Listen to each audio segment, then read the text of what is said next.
Em nome do Pai, do Filho e do Espírito Santo. Amém. Ave Maria, cheia de graça, o Senhor é convosco. Bendita sois vós entre as mulheres, e bendito é o fruto do vosso ventre, Jesus. Santa Maria, Mãe de Deus, rogai por nós, pecadores, agora e na hora de nossa morte. Amém. São José, rogai por nós. São Felipe Neri, rogai por nós. São Mateus Apóstolo, rogai por nós. Nossa Senhora de Fátima, rogai por nós. Em nome do Pai, do Filho e do Espírito Santo. Amém. Bom dia a todos. Nós estamos aqui na página 87 da biografia de São Francisco de Sales, escrita pelo padre Jacques Leclerc. São Francisco de Sales realmente conseguiu se desprender dos afetos desordenados. Mesmo o que lhe toca tão de perto, mesmo sua obra de predileção, está pronto a abandoná-la se vê amar nela algo alheio à vontade divina. Considera-se possuidor de uma bondade natural. Abre aspas. Quero poucas coisas, dizia. E o que eu quero-o pouco. Já quase não tenho desejos. Mas se renascesse, nem mais isso possuiria. Fecha aspas. Talvez a natureza tivesse feito seu trabalho, mas não há dúvida de que o sobrenatural havia feito mais. Quando se tem a alma em chama, chega a ser heróico a moldar-se continuamente aos outros, sem jamais impor os próprios pontos de vista. Era então de uma extrema condescendência ao submeter sua opinião e sua vontade à opinião e à vontade dos demais. Na concepção primitiva da visitação, as irmãs deviam sair algumas vezes para visitar os pobres. Era uma inovação, já que até então todas as ordens religiosas femininas eram de clausura e as obras eram reservadas às ordens terceiras e às confrarias, cujos membros permaneciam no mundo. Quando a segunda casa da visitação foi estabelecida em Lyon, o arcebispo recusou-se a aceitar esse artigo da regra. E o fundador, após algumas tergiversações, acaba por acatar, suprimindo a visita aos pobres. Isso ocasionou muitas críticas, que ainda perduram, mas manifesta no mais alto grau o espírito de renúncia do santo. Nós vimos com uma certa detalhe, né, essa questão do arcebispo de Lyon, né, e a aceitação de São Francisco de Sales, a ordem que ele deu, né, na outra biografia que nós lemos. Né. A renúncia ao bem que acreditamos poder fazer parece-me representar a última etapa do desprendimento. Consiste em fazer constantemente o bem que nos é pedido, aquele que os outros desejam, e não o que nós desejamos. Deparamos-nos aqui com uma das principais causas da atração que São Francisco de Sales exerce. O entusiasmo das senhoras pelo homem de Genebra e seu acolhimento sempre amável chocam certos espíritos. Alguém asperamente o reprovou. Abre aspas. Não entendo por que tanto alvoroço ao seu redor, pois não vejo que lhes diga grandes coisas. Fecha aspas. Ao que ele alegremente replicou. Abre aspas.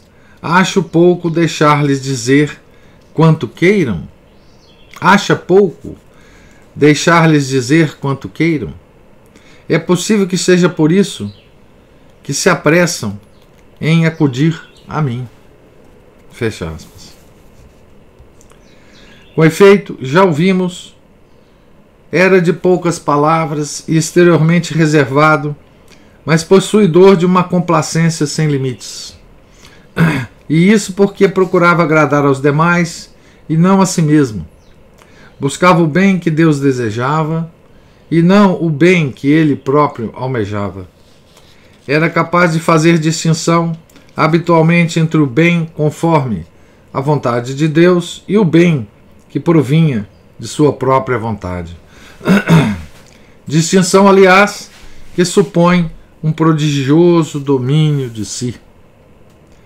Quase se pode dizer que havia feito morrer nele todo o desejo próprio que não fosse o de servir a Deus. Como Gerhard Groot argumentava a Jan van Ruusbroek, que certas afirmações em seu livro beiravam o panteísmo, este lhe respondeu, abre aspas, impossível, porque tudo o que eu escrevi foi ditado pelo Espírito Santo, fecha aspas. Exemplo de ingenuidade de muitas almas, mesmo sendo bastante sobrenaturais. Quantos místicos, em seus êxtases, veem sua obra como a mais importante sobre a face da terra? Jamais encontraremos em São Francisco de Sales uma atitude desse tipo. Não só é humilde, convencido do seu nada diante de Deus, mas é também modesto, persuadido do pouco que vale diante dos homens. Não se crê infalível, não imagina que o bem que deseja fazer seja superior ao que os outros fazem, nem que as ideias que lhe vêm à mente sejam necessariamente melhores que as que os outros concebem. E se estima os seus, se preza suas obras, se ama sua diocese, a ponto de se recusar categoricamente a deixá-la, não é por se considerar especial, mas unicamente porque constituem a família, as obras e a diocese onde a providência o colocou. O que ama nisso tudo é, certamente, a mão de Deus. Com efeito, o amor de Deus nele era puro, isento de qualquer mácula. Então, aqui nós terminamos, né, o primeiro livro, a primeira parte dessa obra do padre Jacques Leclerc, que é onde ele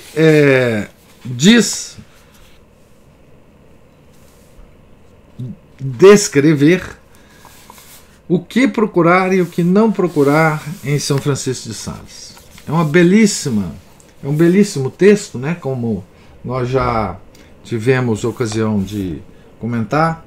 É uma análise do santo extraordinária, difícil da gente encontrar em qualquer biografia de santo, né? É uma análise tão bem feita do tempo do santo, né? Do estilo do santo, da personalidade, né, do santo, e de todas as linhas filosóficas, metafísicas, religiosas que estavam em atividade na época, né, de São Francisco de Sales, né? É um santo renascentista, né? Com toda o espírito da Renascença, com toda o aroma renascentista, né? E mesmo assim um santo, né? O que nos dá o exemplo de como ser santo em qualquer situação, né? Renascença já é uma fase de declínio, né? Já é o começo do grande declínio que hoje nós estamos vivendo, né? 500 anos depois, com todas as suas características de declínio que hoje são muito mais visíveis, né? E aqui nós vamos começar uma outra parte do livro que é bem diferente, né, dessa primeira parte, que é O título é São Francisco de Sales na Visitação. Então aqui nós vamos acompanhar São Francisco de Sales nas suas conferências espirituais com as freiras da Visitação. Vamos viver aquele ambiente da ordem que ele e Santa Chantal criaram, né? Então, São Francisco de Sales na Visitação, preâmbulo. A história desse ensaio é semelhante a outras muitas. O autor, lendo as conferências espirituais de São Francisco de Sales, durante um período de retiro, foi tomado pelo encanto da vida cristã que delas emanam. Anotou algumas passagens, redigiu suas reflexões. Então ele estava num retiro, o padre Jacques Leclerc. Né? As notas e considerações tomaram corpo, e o texto se ampliou até transformar-se nas páginas que o leitor tem sob seus olhos. O autor, surpreendido com seu conteúdo, mostrou o trabalho a alguns amigos, que julgaram que se devia publicar. O autor então se decide. Não ignorem em absoluto todos os defeitos da obra. Diziam-lhe que algumas partes careciam de proporção, que a introdução não estava suficientemente ligada ao resto do trabalho e que faltava a conclusão.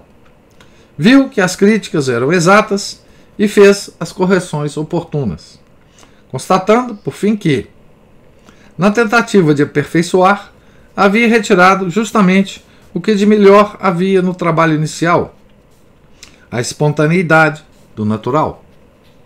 O esforço intelectual não foi suficiente para aprimorar o que se concebera na oração, no retiro. Né? Pois bem, que o leitor ao menos saiba a que se ater.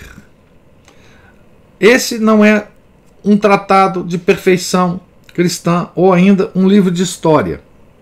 Então, estão colocados por escrito 6 meses de vida espiritual, em contato íntimo com o grande doutor que é Francisco de Sales. É precisamente o que tranquiliza o autor na ocasião em que oferece essas páginas ao público com seu nome, é que por quase todo o tempo deixa falar o próprio santo. Do mesmo modo que uma estaca, quando colocada para dar suporte a uma planta, desaparece sob a exuberância da folhagem e das flores, assim também o autor tem consciência de não ter sido mais do que varetas para suster, guarnecer e dar relevo à doçura das conferências espirituais. Bruxelas, 27 de junho de 1919. Então, essa parte do livro foi escrita, então, em 1919, 103 anos atrás. E a importância dessa parte desse livro é que, não tendo nós, né, a publicação das conferências espirituais, né, elas estão em francês, eu não sei se tem em outra língua, nós vamos ter o privilégio, né, de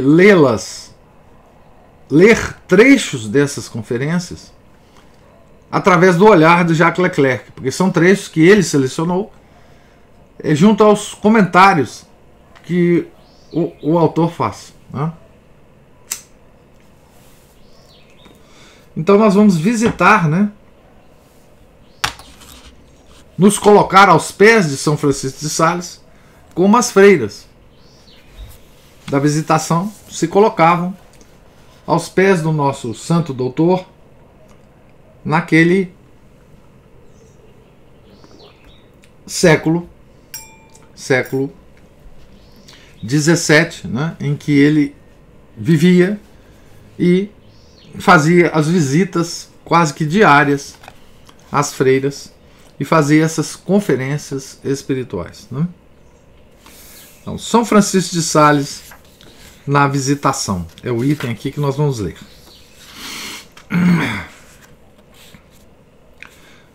Por qual motivo será que os agiógrafos, com tanta frequência, nos retratam os santos como figuras de cera, uniformes e impessoais, de sorriso apagado, mais anjos do que homens, anjos em nada parecida com os anjos reais, já que cada um desses possui uma personalidade bastante clara, anjos cromados, tais como são materializados na imaginação popular.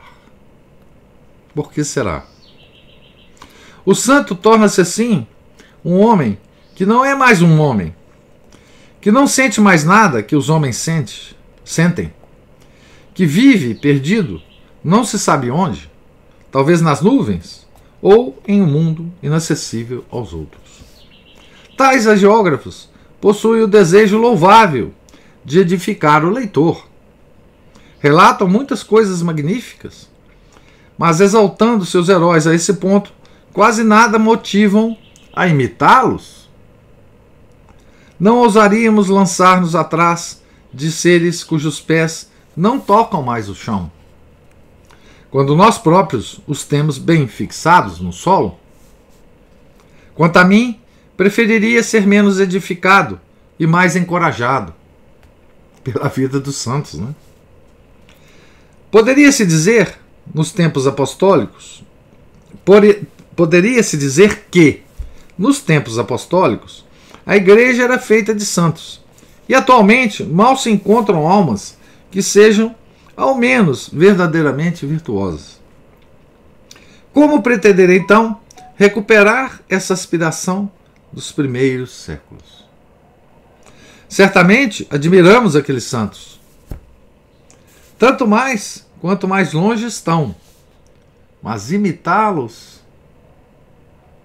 Eram pessoas que se faziam santas de um só golpe, logo no dia de sua conversão. Hoje nós estamos festejando um santo desse tipo, né? São Mateus, o apóstolo e evangelista, né?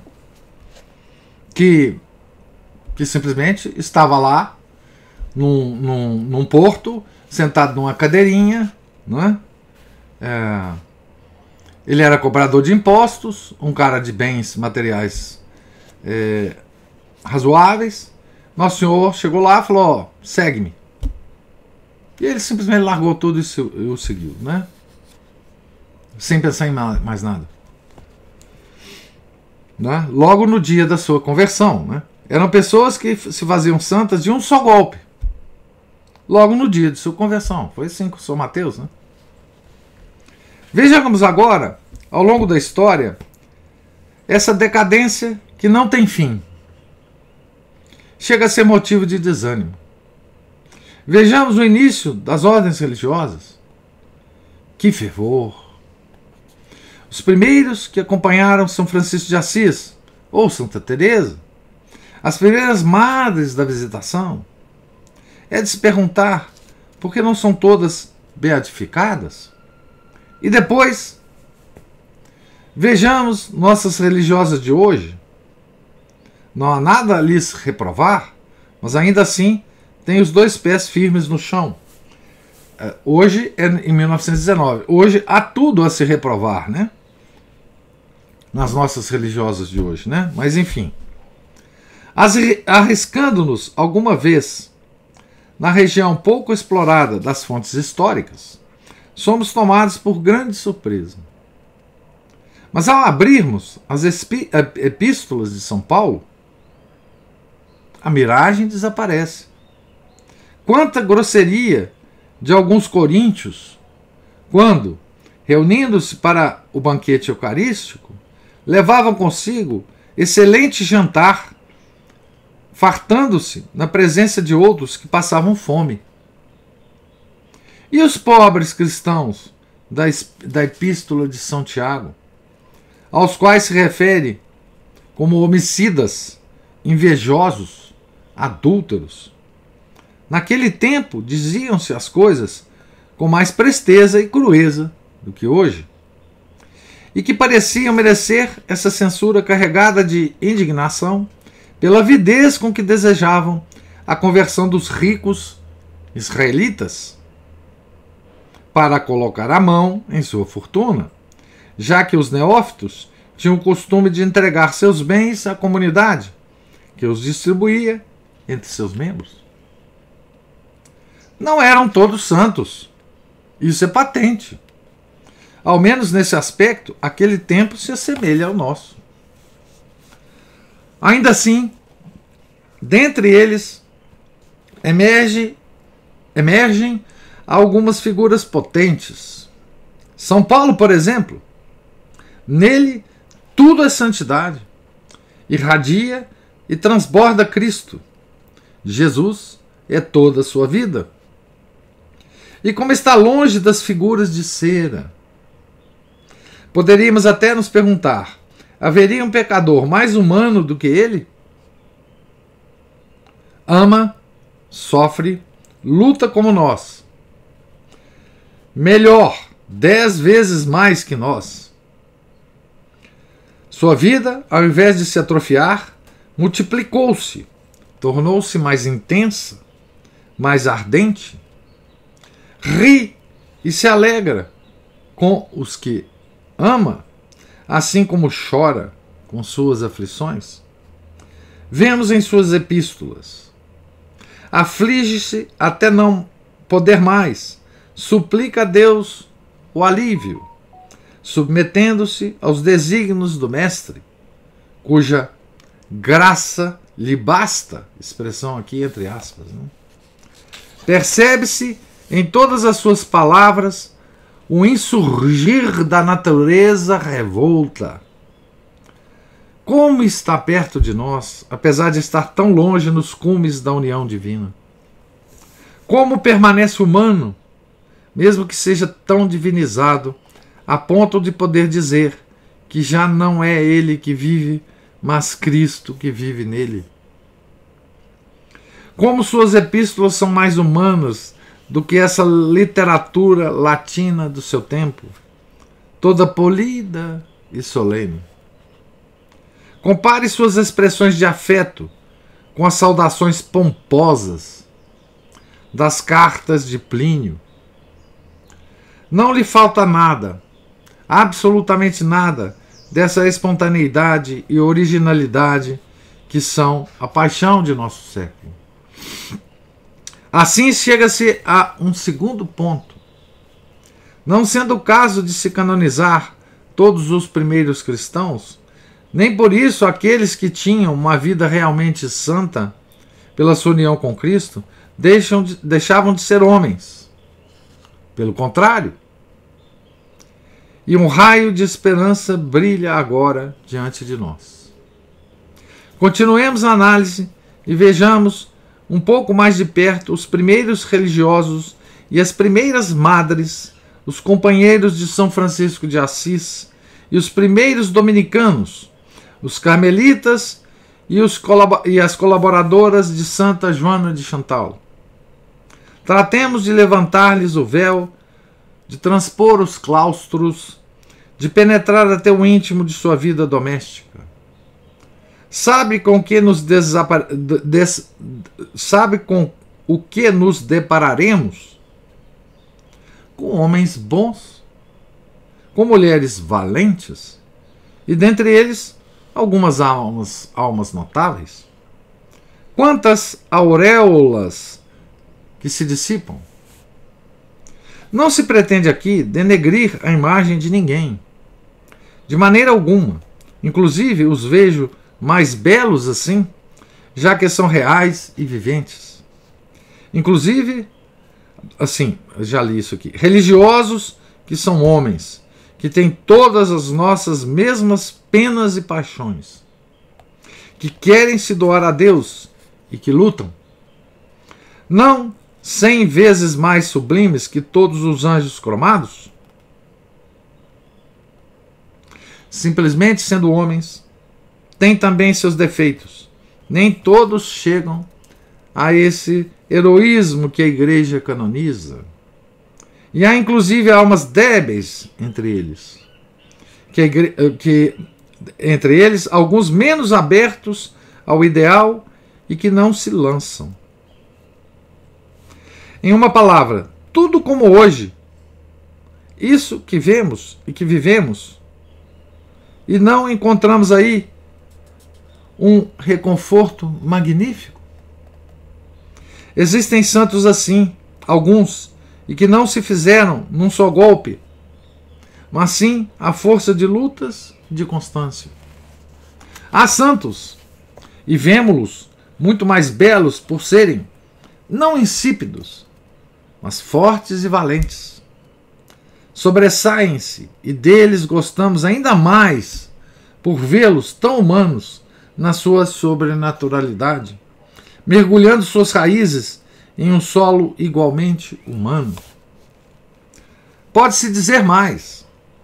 Esses homens e mulheres, que são verdadeiros santos e dos grandes, não deixam de ter defeitos. Observemo-los de perto e veremos até que ponto são de carne e osso. Seus olhos estão bem fixos em Deus, mas seus 2 pés estão na terra, e se são conduzidos por onde o amor de Deus os leva, é com a máxima normalidade, avançando um pé, depois outro. Por que duvidar? Enganam-se por vezes, cometem o que costumamos chamar gafe. Só de mencionar, já me vem à mente diversos exemplos. Acontece-lhes também de falar da chuva e do bom tempo, como faz qualquer pessoa.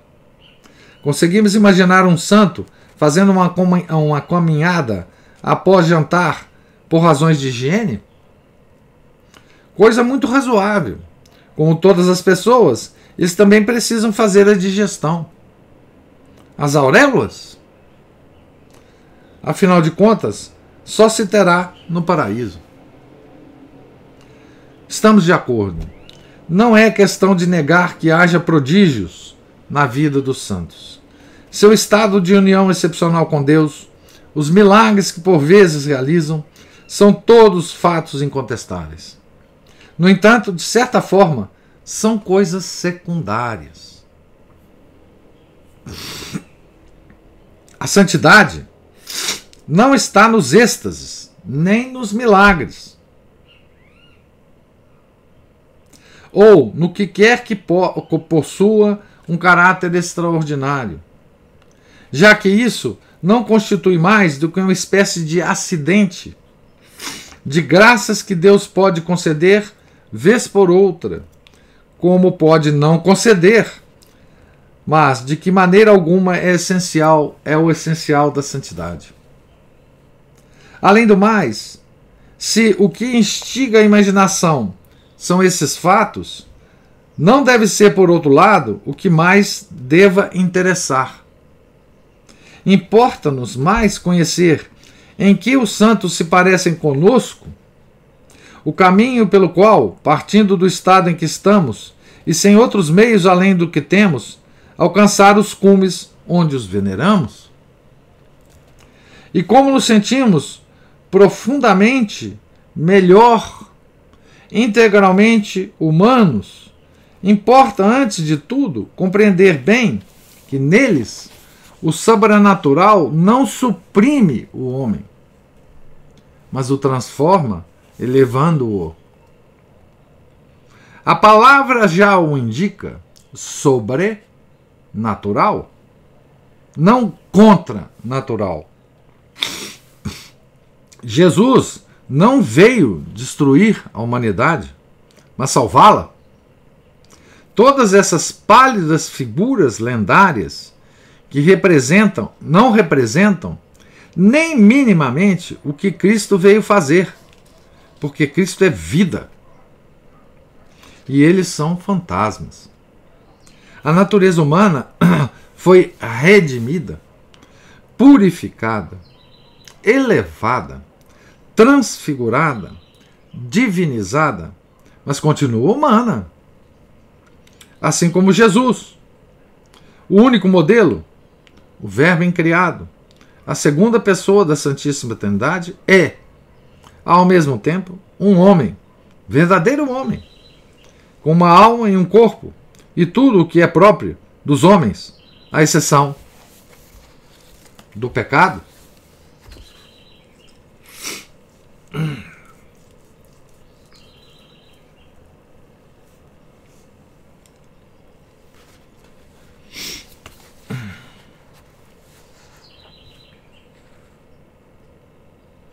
Os santos são seus amigos mais íntimos.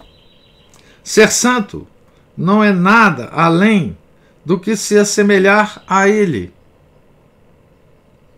E como pensar que deixariam de ser homens?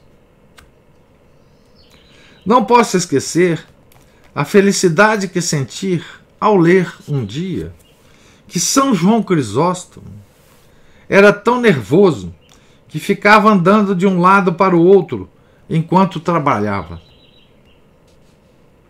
Sei bem que esse sentimento não tem nada de lógico, que no mínimo raciocínio demonstraria imediatamente sua inutilidade. No entanto, estou seguro de ser compreendido. O sentimento que ele teve, né, ao ler, a felicidade que ele teve ao ler São João Crisóstomo, né, que uma característica de São João Crisóstomo. Né. Da mesma forma, encho-me de alegria ao saber que Santo Tomás, o grande Santo Tomás, tinha medo de tempestade, como um garotinho. E não gostamos mais de São Luís, o bom rei, ao saber que após o jantar ele recusava as discussões sérias, pedindo a cada um que se divertisse, contando alguma anedota alegre ou piada. E São Carlos Borromeu, não é encantador saber que dormia no sermão que ele assistia, né?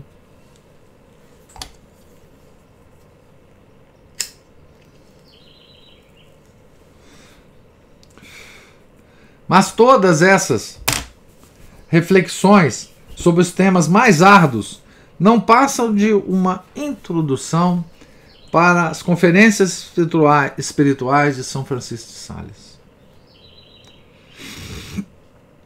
Livro encantador, tanto que exala um odor de verdadeira santidade, sobre o qual eu gostaria de escrever algumas páginas. Reúne simples conversas realizadas no locutório da primeira casa da visitação em Annecy, entre o bom bispo e as primeiras irmãs. Elas faziam as perguntas e ele as respondia, colocadas por escrito pelas irmãs, imediatamente após cada conversa, sem alterá-las, conserva a espontaneidade que é como um espelho onde se reflete graciosamente todo o fervor da comunidade nascente, toda a poesia dessa vida em Deus. A verdadeira vida, a vida essencialmente humana, mas banhada pelo sangue do Redentor. Também com sua prosa, com suas fraquezas, frequentemente até simpáticas, com sua simplicidade e seus íntimos, com tudo o que sabemos, enfim, que compõe a vida real, humana e divina. Essa introdução eu reputo de uma importância tão grande, porque quando eu li essa introdução a primeira vez, né, eu me identifiquei muito com o compadre Jacques Leclerc, né, em relação à vida de santos, as biografias, né, essa pergunta, né, inicial que ele faz, né, por qual motivo será que os hagiógrafos, né, pintam os santos da forma que eles pintam, né, como anjos e não como homens, né?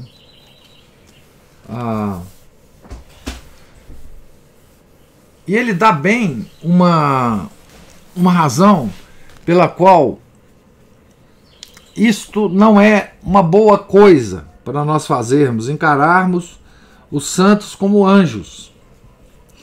Porque eles não são anjos, eles são seres humanos. Eles estão inseridos nesse drama da queda, né? E uma belíssima coisa que ele fala aqui ao terminar, né?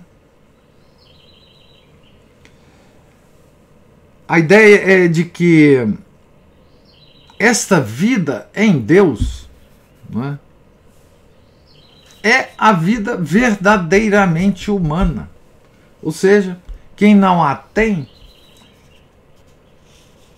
é menos humano do que quem a tem, né? Por causa daquele problema, né, que nós já sempre discutimos aqui. Nós não fomos criados para estarmos aqui. Nós estamos aqui por causa da queda, né? Mas nós estamos banhados pelo sangue do Redentor, e isso constitui a nossa vida, a vida essencialmente humana. Ou seja, só quando nós vivemos banhados pelo sangue do Redentor é que nós conseguimos ter uma vida integralmente humana, com todas as características dessa vida humana. Então nós não podemos tirar isto dos santos, porque se nós tirarmos isso dos santos, eles se tornam menos humanos. E aí nós não estamos lendo vidas de seres humanos, ou pelo menos integralmente humanos. E aqui está uma regra, não é? Para que a gente leia a vida dos santos da forma com que a gente deve ler, né? Vida de um homem, de uma mulher humanas, vidas humanas.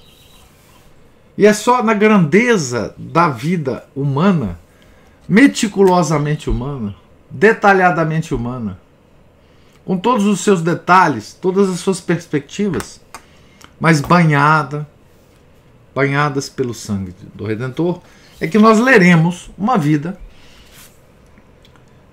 de um ser humano. Senão nós não estamos lendo vidas de seres humanos, não é? Nós estamos lendo vida de anjo. E por que não interessa-nos lermos vidas de anjos? Porque nós não somos anjos. Nós nunca seremos anjos, não é? E isso não nos favorece, não nos enobrece, não nos adiciona nada ler vida de anjos, não é? Tá certo? Então esse aspecto da vida dos santos que o nosso autor aqui enfatiza é o que a gente sente muitas vezes em ler certas biografias, né? Certas biografias que não são realistas ao ponto de nos apresentar o santo como ele era na vida humana dele. E tem uma frase aqui muito interessante, deixa eu ver se eu vou recuperá-la aqui.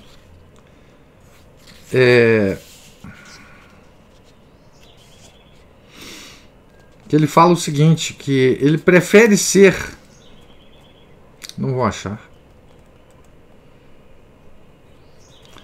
quer dizer, ele prefere ler uma vida de santo que chama atenção para os aspectos humanos, porque assim ele sente que ele talvez possa imitar esse santo. Porque anjo a gente não consegue imitar, não é? Anjo a gente não consegue imitar, não é? Então veja o que chama atenção para ele na vida dos santos, né? O que chama atenção para ele da forma mais natural é que São Tomás tinha medo de tempestade, não é?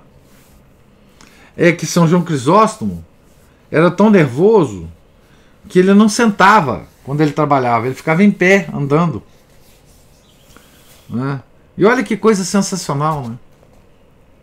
Porque se você vê São João Crisóstomo, com um olhar angélico, você vai ver assim aquele furor de retórica, né? aquela coisa maravilhosa, fazendo homilias, né? Maravilhosas, elevadas, etc. Né? Você perde o aspecto humano de São João Crisóstomo. Né? São Carlos Borromeu dormindo nos sermões que ele assistia. Que coisa que chama atenção para ele, né? E que me chama muita atenção também. Né? Quer dizer, essa coisa de nós desmistificarmos a vida de santidade, né? Sem rebaixar o santo ao nosso nível, obviamente, né? Mas sabendo, não é? Que a vida de santidade não nos torna algo acima do ser humano. Não, nós continuamos a sermos humanos. Mas, como ele diz aqui, nós vivemos uma vida de poesia em Deus. Não é? Ele diz aqui, né? Sobre as conferências espirituais, né? Colocadas por escrito, pelas mãos, pelas irmãs, imediatamente após cada conversa, sem alterá-las, conserva a espontaneidade, que é como um espelho onde se reflete graciosamente todo o fervor da comunidade nascente, toda a poesia dessa vida em Deus. A verdadeira vida. A vida essencialmente humana, mas banhada pelo sangue do Redentor. Então, é bom ler um agiógrafo, né, que tem essa preocupação de nos contar a vida toda, né? E mais uma coisa que ele fala aqui, muito importante nessa introdução, né?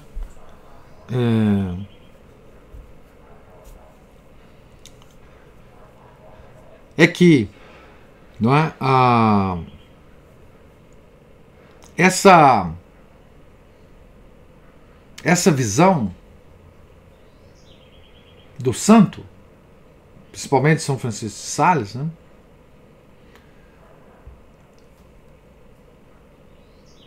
mais uma vez, ela é uma vida contada da forma correta, uma vida que nos estimula a imitá-lo.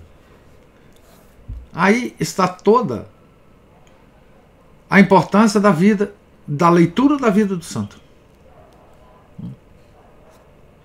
As ordens que os vários santos que nos estimulam a ler a vida dos santos. As várias ordens que colocam nas regras da própria ordem a exigência da leitura da vida dos santos. Né? Tudo isso se faz para que a gente consiga, lendo a vida dos santos, termos exemplos a imitar. A imitar. Né? Em cada vida de santo, nós tiramos um detalhe, um comportamento, um pensamento, uma alusão, alguma coisa que nos fica e que nos faz imitar. Não é? E que nos faz imitar a vida, esse detalhe da vida do santo. E ele diz ainda, os milagres, as coisas sobrenaturais, são acidentes. Tá certo? Nós nem devemos valorizar demais isso, porque isso é uma característica da vida de santidade. Mas para que a gente tenha uma vida de santidade, nós temos que imitar as coisas humanas, puramente humanas, que os santos fazem, sem inclusive esperar esses acidentes da vida sobrenatural, porque eles não são marca de santidade. Eles não são marca de santidade. Eles são acidentes da vida sobrenatural. Não é? Tá certo? Então, eu vou parar aqui na página 97, no item 1 aqui desse segundo livro, né? E a gente vai começar então a ver trechos dessas conferências espirituais que são sensacionais, né? O primeiro item aqui é o bom pai e suas queridas filhas. Então, preparem-se para que a gente vai ler agora uma descrição do padre Jacques Leclerc, mas com muita referência a esse texto das conferências espirituais que vieram das mãos das freirinhas da primeira casa da visitação em Annecy, que são perguntas e respostas, perguntas das freirinhas e resposta de São Francisco de Sales às angústias, aos problemas dessa primeira comunidade, tá certo? Agora eu gostaria de ouvi-los, se houver alguma observação, algum comentário. Cristina levantou a mão aí. Bom dia, professor. Bom dia. Fechando aí a primeira parte, né, o que encontrar, o que não encontrar, eu tinha feito uma busca aqui em casa sobre o que eu tinha de São Francisco de Sales, mas eu acabei encontrando duas coisas. Uma é uma bibliografia sobre a obra dele, feita por Don B. Mackay, OSB 1892, é um levantamento das obras completas. Uhum. E eu, na verdade, eu tive acesso só à introdução. Então, achei muito interessante ele falando que na obra de São Francisco de Sales, as Sagradas Escrituras são as principais fontes de prova que ele alega. Então, as Sagradas Escrituras. E dois, não há vestígios diretos dos estudos de direito canônico, porque ele estudou, ele formou em direito, né? E ele estudou direito canônico, se não me engano, até em Pádua. Então, não há vestígios diretos dos estudos de direito canônico nas obras de São Francisco de Sales. Sua influência é sentida em quase todas as páginas de seus escritos. Então, eu acho muito interessante porque um autor que escreve sobre vida devota, influenciando diretamente, praticamente, o século, ele acho que é um paradigma, né, que vem até os dias de hoje, e usando uma linguagem coloquial, quer dizer, muito bem fundamentado. E aí, como eu disse, né, eu achei, vou lá, tem que ir lá no Daniel Hopes para ver. Olha que interessante, professor, fechando aí essa primeira parte. O Daniel Hopes usa uma expressão que é bem dúbia e estranha, que é humanismo devoto e humanismo cristão. Essa palavra é empregada de uma maneira equívoca, né? Mas eu achei muito interessante, ele coloca assim, este humanismo será... Eu vou ler, tá, professor? Tá, de sim. Licença aí, porque claro. Não tem memória. Esse humanismo será simplesmente um método de boa conduta ou levará a uma mística? E aí ele vai levantando umas perguntas aqui. Não haverá, porém, alguns perigos dessa doutrina? Não será excessiva a parte que ele concede à vontade do homem na obra da salvação? Não invadirá as atribuições de Deus? Apelar totalmente para a graça não será corrido o risco de cair em pietismo? Bossuet, depois de ter elogiado o bispo de Annecy, desconfiará mais ou menos de sua influência quando vir Fénelon. O senhor lembra, Fénelon foi o tutor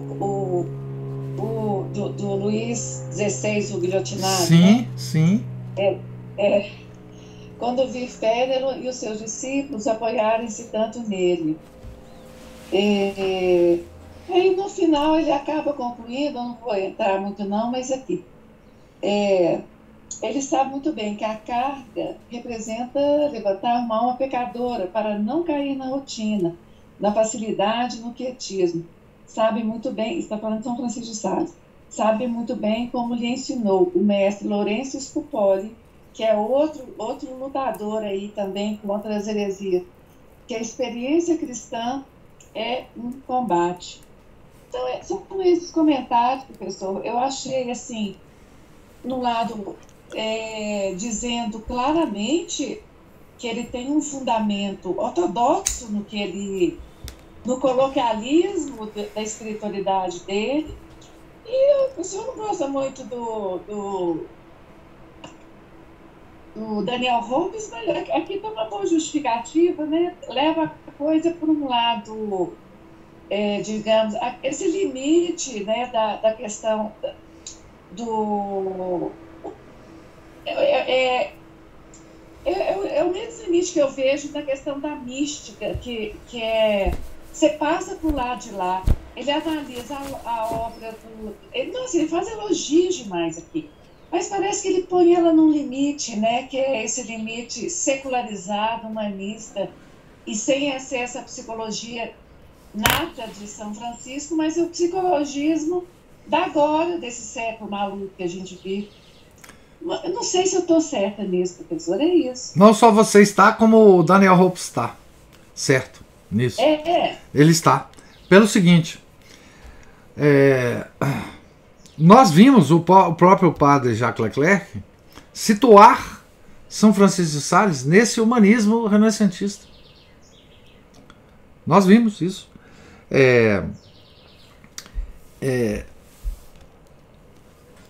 Todos os santos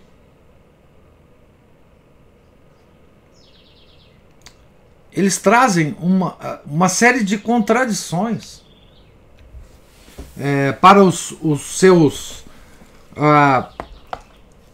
ele deixa um legado para a humanidade que pode ser usado pelo bem ou pelo mal, para o bem ou para o mal, não é?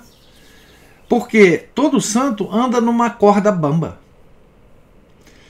Essa corda bamba que o santo anda, ele sabe andar muito bem nessa corda bamba.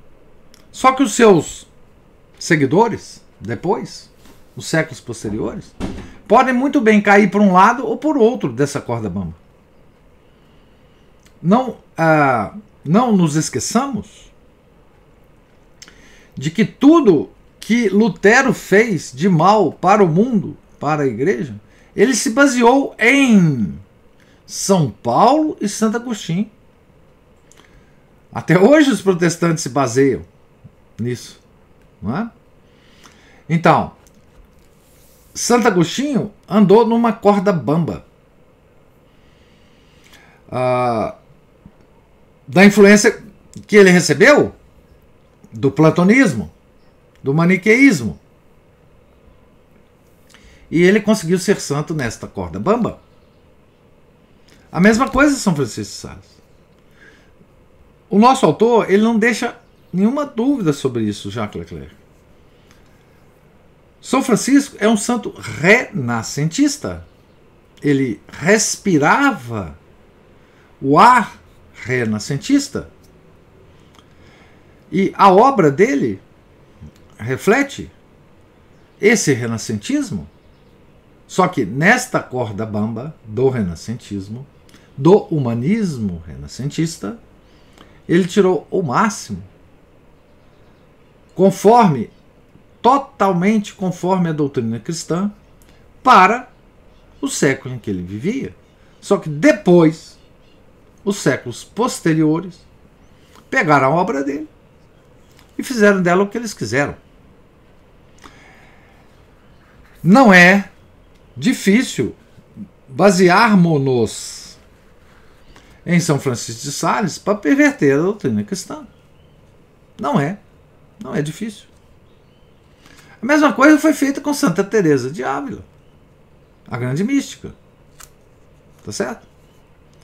Porque a mística traz muitas contradições. Não é? Então, o fato de São Francisco de Sales ser quem foi, respirar o ar renascentista, traz todos esses problemas. Daniel Hope está certo. Todos esses problemas. Essas perguntas que ele faz são muito razoáveis. São muito razoáveis.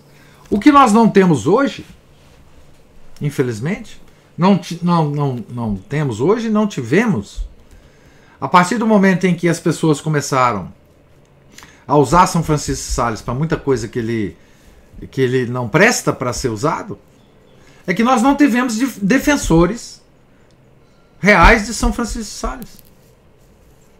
Fala, não, peraí, ele não se presta a isso não. Por causa disso, disso e disso. Quer dizer, o padre Jacques Leclerc, por exemplo, teria condição de discutir com esse pessoal. Falar, não, peraí, ele viveu sim. Ele não percebeu muitas coisas que ia acontecer. Mas calma lá, a santidade dele é altíssima. Ele não falou isso que vocês estão pretendendo que ele falou, não. Na perspectiva dele, ele não falou. Então, esse é o problema dos grandes santos, né? Os séculos posteriores deformam a doutrina deles. Porque pretende usar essa doutrina para justificar as coisas que eles querem justificar. Que os contemporâneos em cada época querem justificar, né? Tá certo? Então, assim... E é assim que se criou a crise da igreja. Não nos esqueçamos disso, né? Eles não se basearam em nada, não. Eles se basearam em coisas muito concretas da herança cristã e deformaram ela toda. Então, esses santos, todos eles, esses grandes santos, né, todos eles foram manipulados, instrumentalizados, né, para criar uma espécie de atmosfera aparentemente cristã que justificasse todos os erros que as épocas posteriores cometeram, né? Então, assim, o maior exemplo disso, gente, é o seguinte: é a tentação do Nosso Senhor lá no deserto, né? Veja que o demônio, ele não usava argumentos com Nosso Senhor, intelectuais, filosóficos, eles usavam a Bíblia para tentar Nosso Senhor. Eles usavam, o demônio usou o texto sagrado. E o diálogo entre o demônio e Nosso Senhor se dá todo em cima dos textos sagrados. Por que os homens não iam usar os textos dos santos para deformar tudo? É claro que isso ocorre. E não é de se admirar, tá? Não é de se admirar. Assim,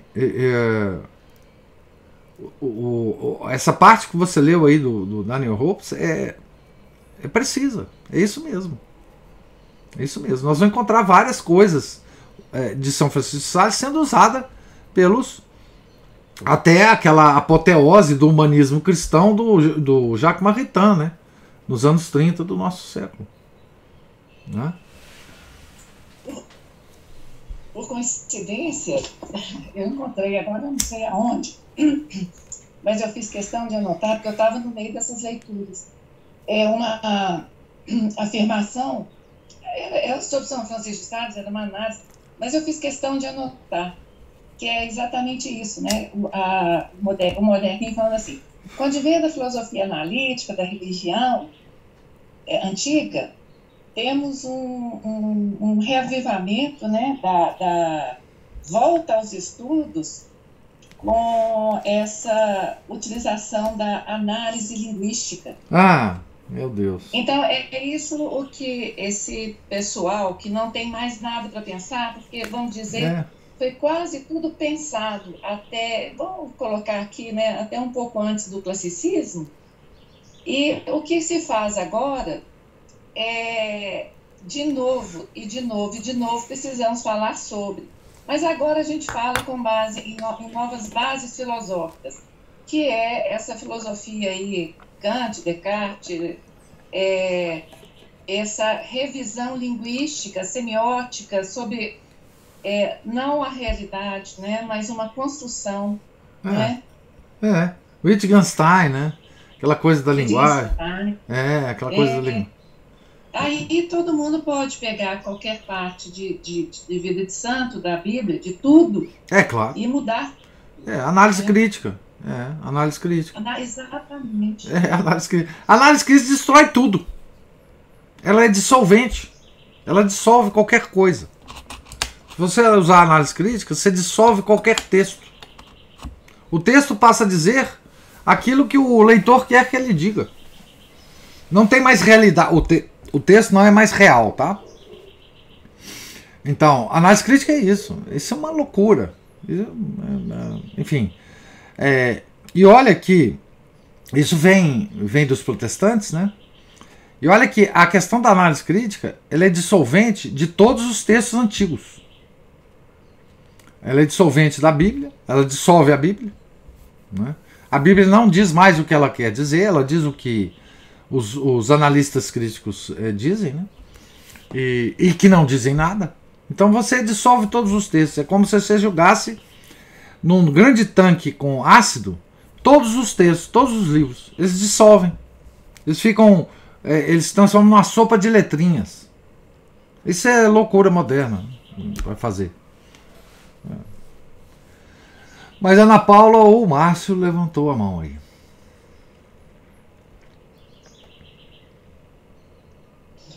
Fui eu. É só para comentar que maravilha e que graça deve ser ter uma pessoa ter uma inteligência como a desse autor, né? Capaz de fazer uma análise como esta, de uma maneira tão clara, né?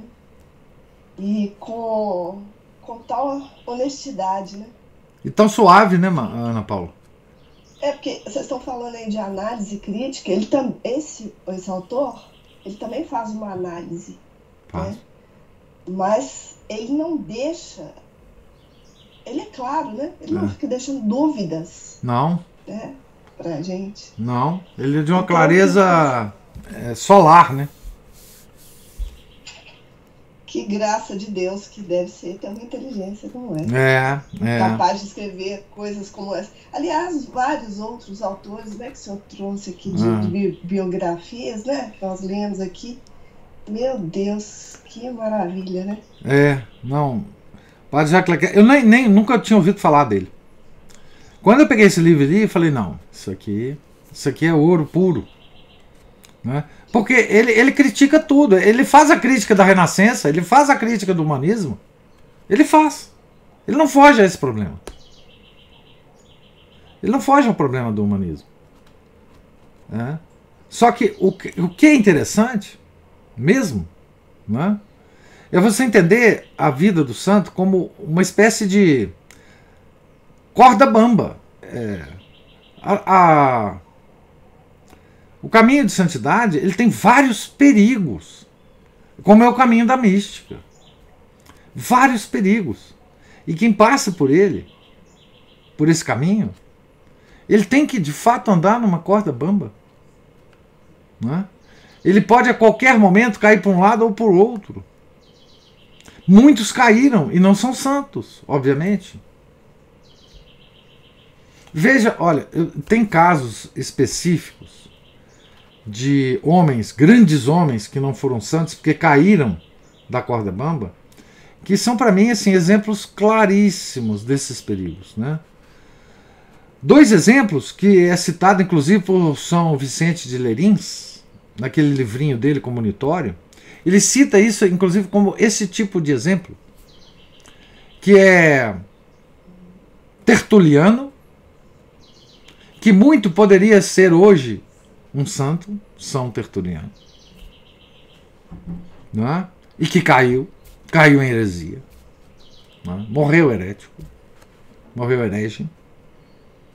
E Orígenes, gente, Orígenes, intelectualmente, é da grandeza de Santo Agostinho, ele é precursor de Santo Agostinho, não é? Mas que não foi santo, porque caiu em erro. Morreu dentro da igreja. Esse não debandou para a heresia, mas caiu daquele pedestal enorme intelectual, né? Então, esses perigos existem. E essa delicadeza da vida do santo é preciso a gente perceber, né? Que a vida de santidade, ela, quanto mais alta o nosso caminho de santidade, mais perigos nós corremos. Porque os inimigos de Deus estão à espreita de quem começa a trilhar o caminho de santidade, para descarrilhar o trem da santidade. Então, às vezes a gente se surpreende com esse aspecto da vida do santo, não é? Por exemplo, muitos hereges, não é? Antes tiveram uma vida de santidade, ou pelo menos tentaram ter uma vida de santidade, não é? E depois, enfim, caíram, não é? Até muitos modernistas, assim, de 4 costados, começaram com uma vida de santidade, não é? Por exemplo, o Félicité de Lamennais, o padre, o precursor dos modernistas, parece que no início teve uma vida piedosa, intensa. Uma vida piedosa intensa. Nós temos uma figura aqui em Belo Horizonte, inclusive, que a Cristina conhece bem, aquele frade lá, aquele monge lá da Igreja Nossa Senhora do Carmo. Acabei de pensar nele, professor. Então, dizem que ele tinha uma vida de santidade enorme. Como é que é o nome dele lá? Klaus Van Balen. O Van Balen. O Van Balen. Tá certo? Você falou, eu falei assim, será que... Eu pensei nele, assim, com muita clareza. Veja o perigo da vida de santidade. Dizem que ele era um cara exemplar, de alta piedade. Inclusive dizem que ele todo mundo achava que ele ia seguir uma vida mística, até de milagres, de êxtases, etc. É o que dizem dele. Não sei se eu sei a mesma informação que você tem, Cristina. Digamos assim, que ele construiu uma paróquia enorme, que ele levava multidões, assim, as missas eram muito cheias. Eu sei que até mais ou menos a minha adolescência eu ia às missas regularmente, a missa de domingo. Uhum. E a coisa degringolou, porque junto com essa vida de santidade tinha uma inteligência brilhante, isso, uma capacidade muito grande nas homilias, mas ele desencaminhou mesmo. Dizem que descarrilhou, né? No final da vida, né, dizem que ele voltou um pouco atrás e teve uma vida mais piedosa, mas ele já estava totalmente senil. Mas é isso mesmo. O senhor falando aí, eu falei, gente, eu vi isso estarrecida, né? Porque quando eu voltei, eu não encontrei o que eu tinha achado que era. Então. É isso mesmo. É isso mesmo, né? Agora, o mérito dessas duas obras de São Francisco e até da escolha que ele fez de escrevê-las tendo como, digamos, objeto as senhoras da sociedade, foi de um brilhantismo muito grande do São Francisco de Sales, porque é um meio comezinho, não é, professor? A vida das mulheres, como hoje não mais, porque nós hoje somos muito sofisticadas, muito... nós podemos tudo, não é? São iguais aos homens. Eu acho que ele teve uma... Aqui, olha, o que nós falamos aqui o tempo inteiro é que ele parece que ele já nasceu santo, né? Um homem acabado nesse aspecto de... Deus já o mandou com, parece que assinalado, né? Então, só um homem assim, com essa elevação, ele não escreveu nada para, digamos assim, nenhum tratado de mística difícil. Não. Né?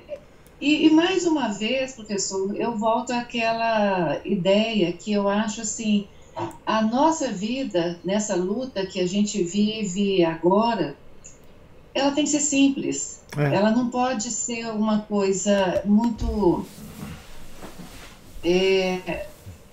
a gente não deve almejar voos muito altos, não, porque o nosso entorno está muito escorregadio, muito perigoso demais. Tá? Nós corremos todos os riscos, né, de escorregar. Tem uma expressão nesse livro que eu gosto muito, que é santidade insignificante. Simplesmente assim. Santidade vulgar, insignificante, simples, sem nada, sim, pura santidade, sem sofisticação, eu diria, usando a palavra que eu gosto. É simples assim, São Francisco. Por isso que eu acho que ele é um santo. Opa, vem cá. A Juliana.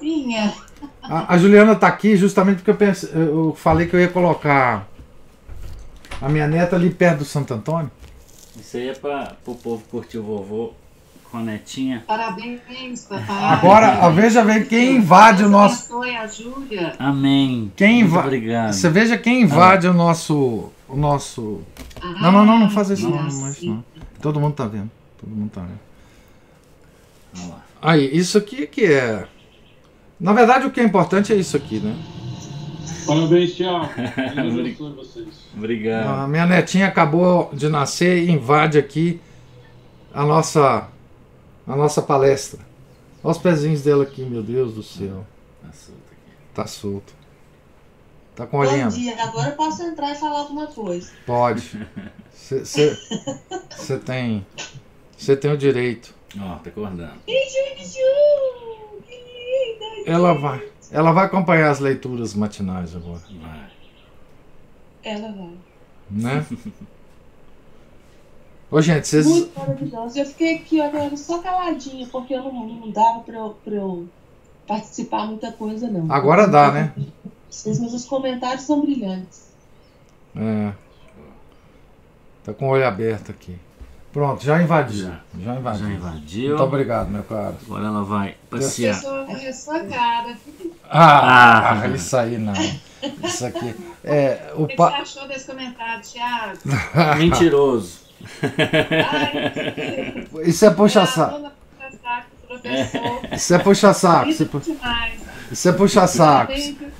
Obrigado. Deus abençoe, linda demais. Amém. Obrigado, gente. Que alegria pra gente. Mais um Anguetinho. Da família Anguete, aí, lindo. Ela nasceu no dia de São José de Cupertino, né? E eu pensei que ela teria aquele poder dele de voar. Então, aí não tem, ela não sobe escada, eu tenho que sempre descer lá embaixo para vê-la. É muito trabalho. Mas... É um verdadeiro milagre de Deus, né? Não, esse negócio... Não, esse negócio é inconcebível, né? Um dia tá na barriga da mãe, o outro dia tá aí chorando e mamando e... Deve ser uma coisa emocionante demais. Você vê o filho do seu filho. A ficha ainda não caiu muito aqui não, sabe? Mas é um negócio diferente mesmo. Na verdade, a vida, né? Essa forma que Deus escolheu da gente nascer já é em si um milagre, né? Assim, a gente não entende muito bem, né? Mas essa coisa da descendência, né? É um negócio meio vai caindo aos poucos, né? Você transmitir a vida, né, ao longo das gerações é uma coisa impressionante, né? Mas então, gente, eu queria fazer um comentário que é o seguinte: essa santidade insignificante, essa santidade vulgar de São Francisco de Sales é uma coisa que para o nosso século eu reputo como fundamental. Fundamental. Assim, o nosso século não pode ser, nós temos que nos conscientizarmos disso, não pode ser, ou não deve ser, na minha opinião,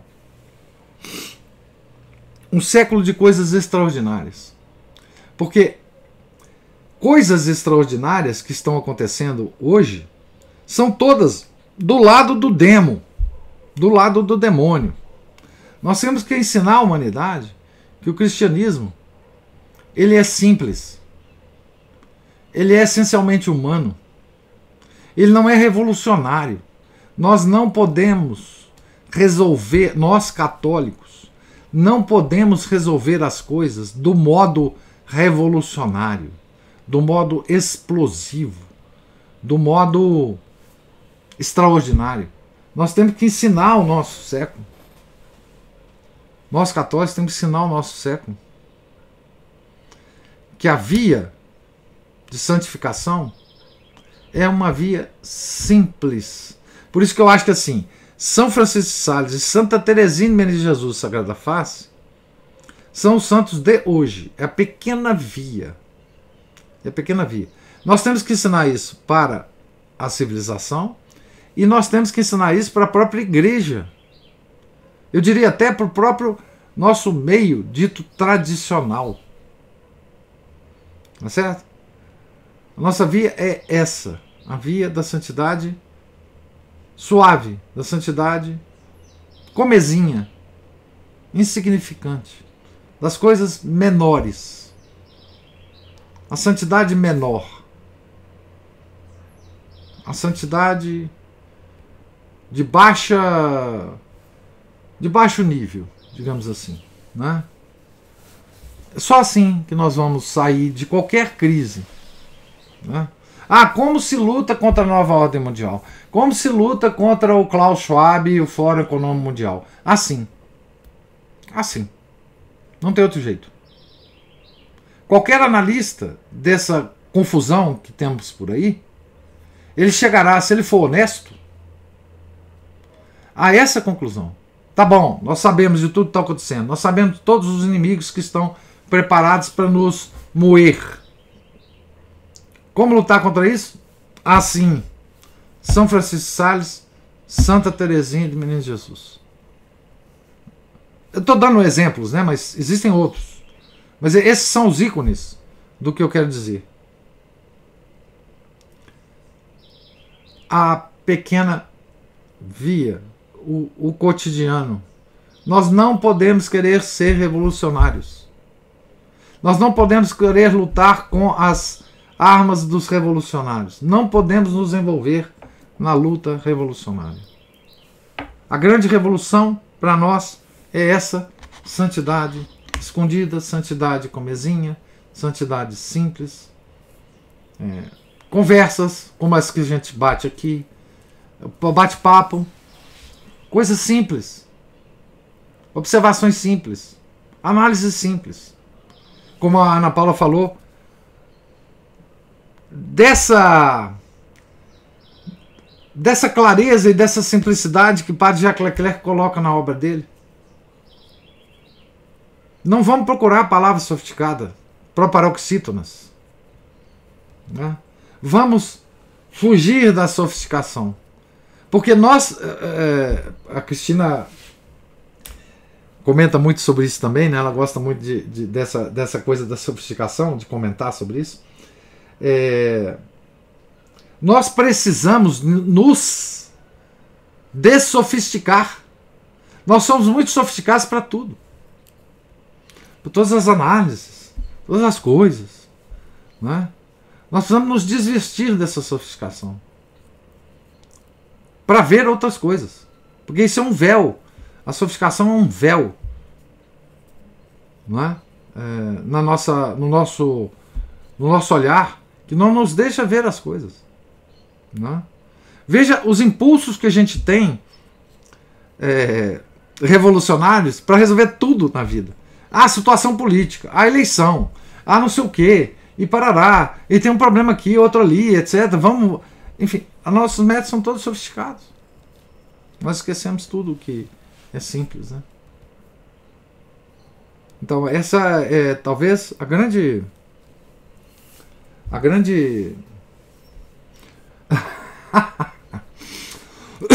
a Juliana disse que tem um plano aí. Imagino. Mas, enfim, é isso. Alguém tem mais algum comentário?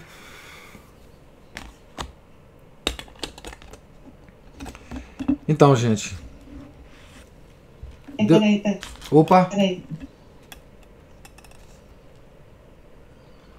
Juliana falou peraí. Vamos ver o que ela disse. Ela falou peraí, mas fechou o microfone.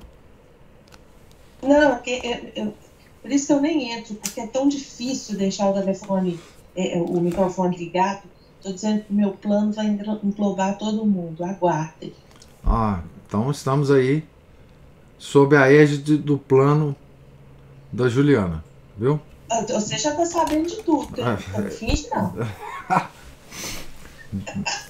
Meu Deus. Mas então, gente, Deus lhes pague a presença, a paciência, os comentários, né? Nós estamos então na página 97, item 1, o bom pai e suas filhas queridas. Tenham todos um santo dia. Fiquem com Deus. Em nome do Pai, do Filho e do Espírito Santo. Amém. Ave Maria, cheia de graça, o Senhor é convosco. Bendita sois vós entre as mulheres, e bendito é o fruto do vosso ventre, Jesus. Santa Maria, Mãe de Deus, rogai por nós, pecadores, agora e na hora de nossa morte. Amém. São José, rogai por nós. São Felipe Neri, rogai por nós. São Francisco de Sales, rogai por nós. São Mateus Apóstolo, rogai por nós. Nossa Senhora de Fátima, rogai por nós. Em nome do Pai, do Filho e do Espírito Santo. Amém.